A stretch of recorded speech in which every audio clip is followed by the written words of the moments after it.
நிறைய பேர் நம்ம இந்த ரேபிடோ ஆட பாத்துருக்கோம். கேரண்டீட் ஆட்டோ, அதாவது ரேபிடோ ஆட்டோ 5 நிமிஷத்துல கிடைக்கும், இல்லனா 50 ரூபாய் உங்களுக்கு. ஆட்ல வர மாதிரி ஆட்டோ புக் பண்ணா 5 நிமிஷத்துல ஆட்டோ வருதா இல்லையான்னு பாத்துலாமா? எங்க வீட்ல இருந்து பூந்தமல்லி பஸ் ஸ்டாண்டுக்கு புக் பண்ண போறேன்.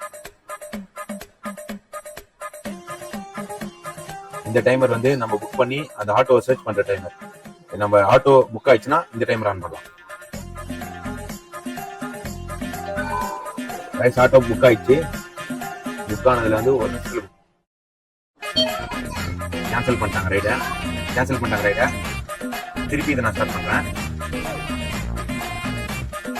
பாத்தீங்களா, கேப்டன்ஸ் ஆர் பிஸின்னு வருது. இதோட ஸ்டாப் பண்ணிக்கிறேன். காய்ஸ், ஆட்டோ புக் ஆகிறதுக்கு 8 நிமிஷம் மேல ஆயிடுச்சு காய்ஸ். மனசாட்சி எல்லாமே ஆட்டோ எடுத்து வச்சுக்கிறாங்க. அடிக்கிற புயல்ல ஆட்டோவே கவுற மாதிரி இருக்கு. அந்த டைம்ல கூட ஆட்டோ சர்றன்னு வந்து நிக்கிற மாதிரி இருக்கு. 5 நிமிஷத்துல வரலன்னா 50 ரூபா எங்களுக்கு ரிட்டர்ன் தராங்களாம். எங்களுக்கு அந்த 50 ரூபா எல்லாம் தேவையில்லை, கொஞ்சம் சேஃப்டியா வந்தா போதும்.